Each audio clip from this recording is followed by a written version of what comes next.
United the momentum and the belief. Mallard then grabbed an equaliser to make it 2-2, and though Mannion was sent off a minute later, the Blues just couldn't press home the player advantage, and a draw which does nothing for them does everything for Manchester United. And City, I'm afraid, will finish fourth in the WSL table. The final score, a dramatic afternoon at Old Trafford, but United have got the draw they needed. United 2, City 2, and I'm afraid no Champions League for the Blues.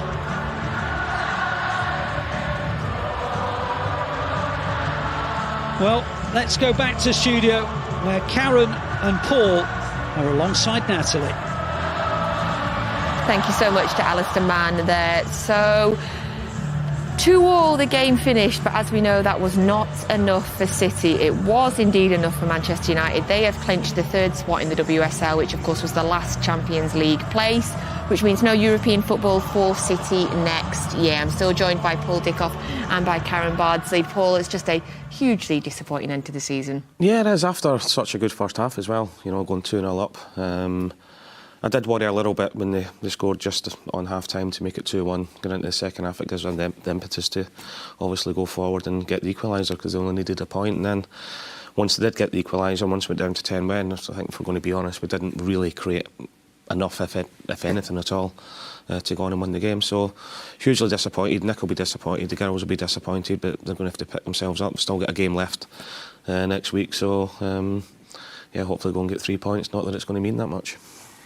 Yeah, no, I'm devastated for the girls, like absolutely gutted for them, gutted for the team, gutted for the club. I mean, not only was that decision kind of made in terms of chasing our nearest rivals, but it was also obviously a derby as well. So, yeah, based on the first half performance, I think United had that first 5, 10, 15 minutes, wasn't it, the first half, and they looked a real threat, but I thought we were going to come back into the game and really, take it to them. But, yeah, I think the quality kind of wasn't quite there for us today. I don't think the subs probably had the impact that we wanted them to have, unfortunately. And yeah, to be fair, I think United managed the game pretty well when they went down to 10. So, listen, I don't want to give them any more credit than I have to. But yeah, just hope that they can turn it around quickly and take a positive outlook into the next match. Yeah, it is, and it's difficult playing against 10 men, we all know that. Like Karen said, you've got to give United credit, because they dropped back into that low block, sort of 4-4-1, and they were quite happy soaking up the pressure. But that's when, as players on the pitch, you've got to figure that out and try and work out the way to get through them. And maybe we went a little bit too straight. And Kerlin was caused them all sorts of problems, even when they went wide. And try and get your wide players in it and move the back four around a little bit. Whereas I just felt it was a little down to 10 men. It was a little bit too comomfortable for their back four and the Keep four it in front of them, isn't it? Yeah.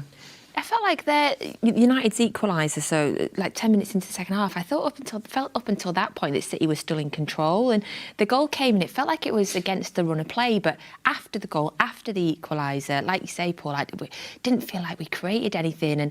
And Karen, what do you think happened for City after United's equaliser that we didn't carry on the not dominance, but we were the better team in the first half? It felt like the emotional control was probably the thing that that we lost control of, I should say, in terms of it influenced our decision making.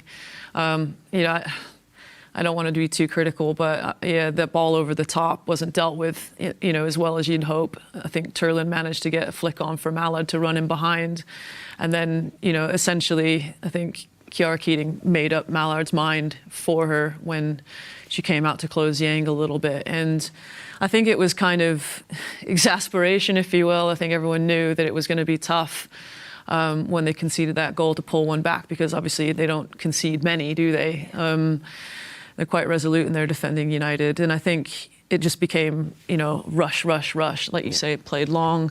I didn't see enough from the midfield today. Like I was hoping that maybe, get Jess Park on the half turn, run at him, unpick the defence a little bit, and it just didn't quite come off. So yeah, disappointing. It sounds a little bit stupid to say, and I do say stupid things quite a lot. But I think United going down to 10 men helped them.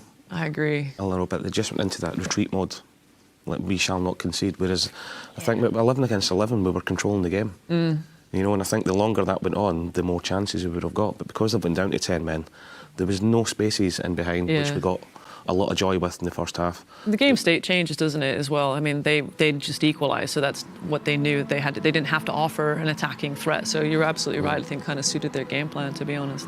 Yeah, absolutely.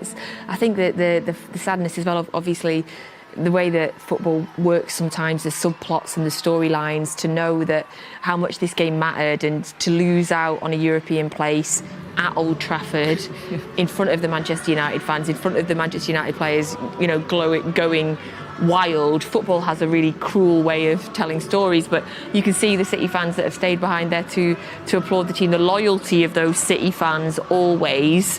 Obviously, there's a game here versus Crystal Palace next Saturday, which, you know, hopefully the players will get a chance to thank the fans. And then I guess, Paul, I just feel like that's it now. We draw a line under it and we start looking for next season. You have to.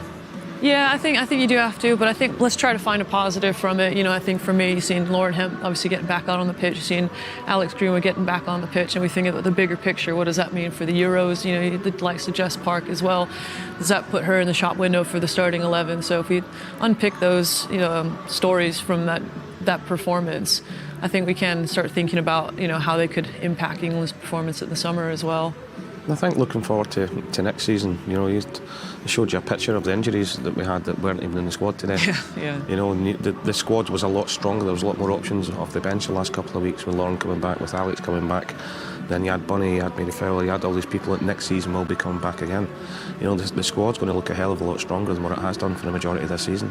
Yeah, I wonder how no European football will impact the recruitment in the summer, though.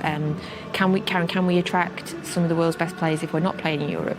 It's going to be more difficult, isn't it? It's always a little bit of a tastier carrot to dangle when you have Champions League, because the top players obviously want to play in that. But I think, you know, the club is you know, shown that they have the desire to get back into Europe as well. So I think sometimes you see it in the men's game where a team has domestic success, gets into Europe, and then suddenly domestic success goes, and then they lose out. So the ambition is obviously going to still be there, and I know that the likes of Therese, Charlotte, etc., are going to do their best to get the best quality players in they can.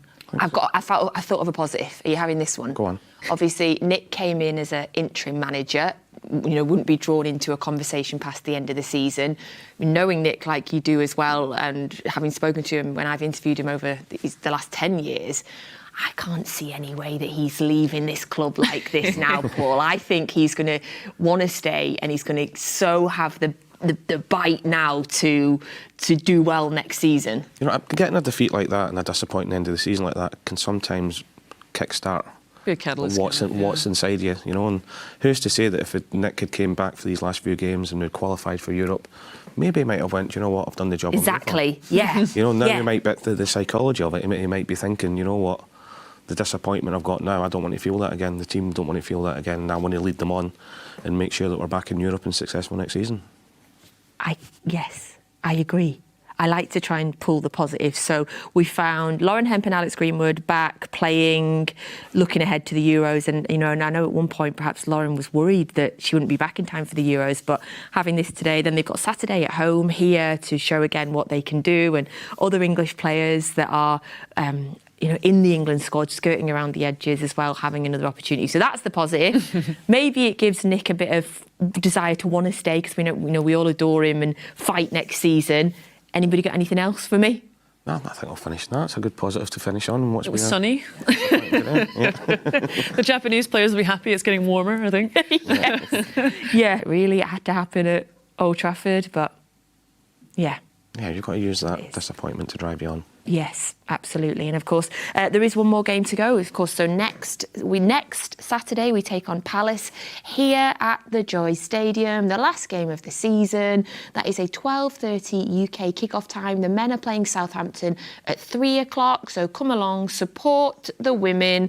Get your tickets at mancity.com/tickets, and then after that, get yourself in the pub or get the commentary, Alistair's Man commentary on your phone for the men's game at 3 o'clock. Yeah, I'll go to the pub, I think. Yes, you're off to the pub. You'll have Ali Man man in one ear, I'm though, off to I'm the pub sure. now. Never Yes, mind you're next not week as well. So yeah, come support the women, and we'll all look ahead to next season, and look forward to the fight starting again next year. So thank you.